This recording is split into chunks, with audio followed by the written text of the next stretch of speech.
Every year, the Zimbabwean capital Harare hosts an arts festival that draws artists and audience from around Africa and the world. Despite 10 years of economic crisis and a seemingly intractable and sometimes violent political standoff, the festival has grown to become a world-class event that always gets its audience talking, and this year was no exception.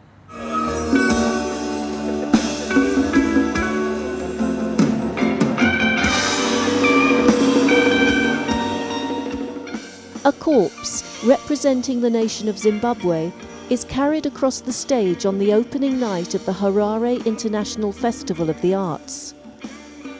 Now in its 12th year, the festival, or HIFA as it's known, has gained a reputation for pushing the boundaries of political expression. This year's opening show was particularly ambitious, focusing attention on a ruling class many see as corrupt. So freaking bad. Zimbabwe's president, Robert Mugabe, has been criticised for allowing cronies to amass huge fortunes, particularly from diamonds. I wanna be on the cover of Forbes magazine, smiling next to Oprah and the Queen. The play took aim at the decadent lifestyles of the ruling elite.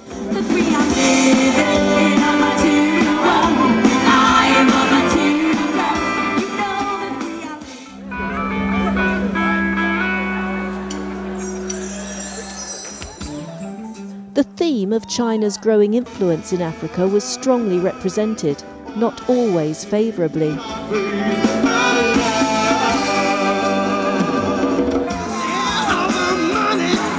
In the play, Zimbabwe's ruling class only seemed to care about one thing: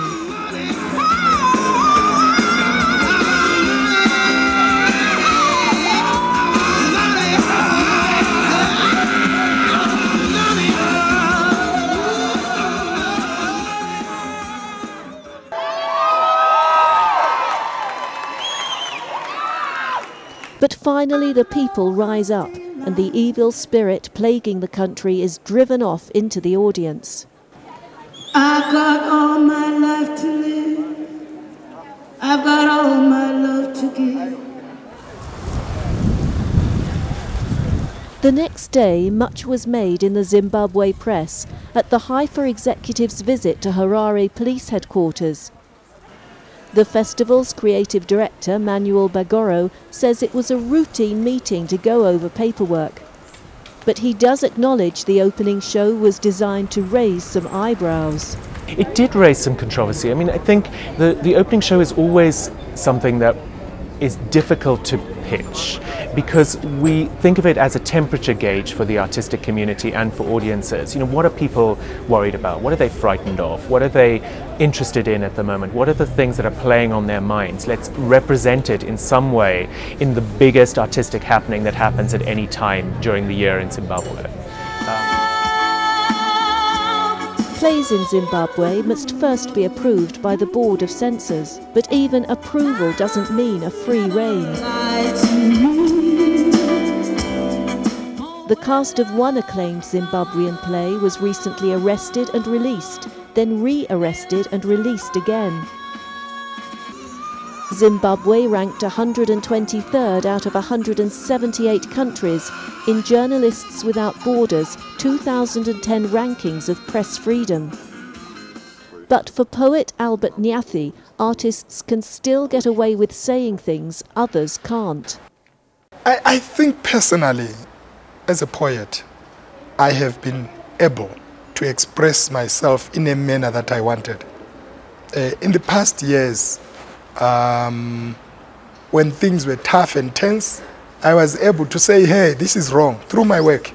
This is not right. I don't think this is the right direction that we're taking. There were other acts at the festival, not just from Zimbabwe, but from around the world.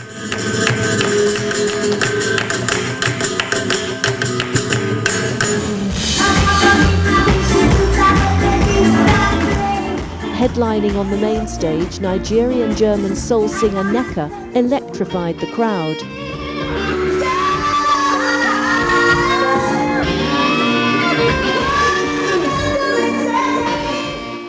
But ultimately, HIFA was about Zimbabwe's artists, giving them a platform for their art and to get noticed.